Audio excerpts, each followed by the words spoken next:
මගේ නම ඒ.ජී. ජයසේන. මට ඉන්න පිටින් ළමයි 8 දෙනෙක්. ගෑනු ළමයි 3 දෙනෙක් ඉන්නවා. ඒ ළමයි ඉතින් අධ්‍යාපන කටයුතු කරගෙන යන කවුරුත් වගේ. කොටසක් ඉතින් ගෙදර ඉන්න කොටසක් ඉගෙන ගන්න. වර්ල්ඩ් විෂන් ආයතනයේ මෙතනට අපට හඳුන්ලා දෙන්න කලින් අපි මේ වගේ වැඩසටහනකට සහභාගී වෙලා නැහැ.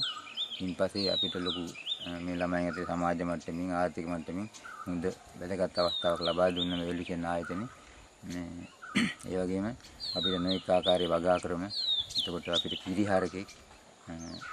ඒ වගේම අපිට දැන් ළමයින්ට බොන කිරි ටික තියෙනවා ළමයින් කම්මැලි නෑ කනකොල ගහ කඩන්න පුරුදු වෙනවා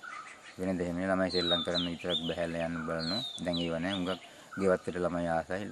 ඒවයි කරගෙන යන මේ ව්‍යාපෘතිය පටන් ගන්නකොට හුඟක් අපිට ලොකු සේවයක් ලැබුණා කියලා කියන්න පුළුවන් දැනටත් ඉදිරියටත් අපි මේ ව්‍යාපෘතියට අපි ආදරය කරනවා ඒ පැමිණි නිලධාරි මහත්තුරු බොහොම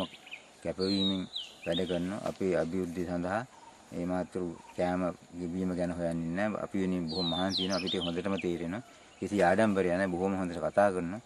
ඒ වගේ ආයතන වල අපි පුරා ගරු කරනවා වර්ල්ඩ් විෂන් ආයතනෙට ඒ නිලධාරි මහත්තුරු හදිසියෙ පැමිණලා ඉතින් අපිට අවශ්‍ය කටයුතු කියා දෙනවා මෙහෙම පෝර දාන්නේ මෙහෙමයි වැඩ කරන්නේ මෙහෙමයි වගා කරන්නේ මේ අලුත් ක්‍රම මේවා මේ වගේ දේවල් අපිට හඳුන්වලා දෙනවා ඒ වගේ හුඟක් අපිට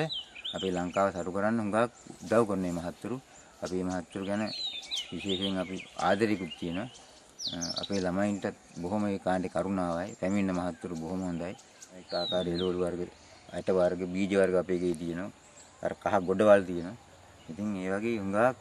අපිට ඉස්සර ඔහොම අපි කහ කඩින් කියන්නේ දැන් එහෙමනේ කහ ඕන තරම් ඒ වගේ තියෙනවා දේවල් එළවලු වර්ග තියෙන මේ පෝල් ගස් නැත්නේ දැන් සරුවින අර පොහොරේ එහෙම දාලා ටිකක් දැන් වෙනදට වැඩිය ශක්තිමත් භාවයක් තියෙනවා අර ඇම්බරෙල්ලා ගිඩි ගොඩ වෙලා තියෙන ඒ වගේ අපිට ගොඩාක් තියෙන සතුටක් හිතේ මේ වගේ වගාවක් තියෙනවා කියලා අපිට වෙනදා මේක නිකන්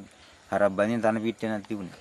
ඉතින් දැන් අද එහෙම නේ අද ලස්සන ගෙවත්තක් කියලා තියෙනවා මල් තියෙනවා ලස්සනයි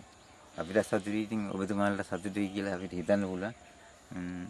අපේ ළමයි සතුටුයි මම බොහොම ස්තුති කරනවා වර්ල්ඩ් විෂන් ආයතනයේ මහත්තුරුන්ටත් ආයතනයටත් ඒ අදාළ නිලධාරි මණ්ඩලයටත් ඒ රටටත් ඕස්ට්‍රේලියාවටත් බොහොම මම ගරු කරලා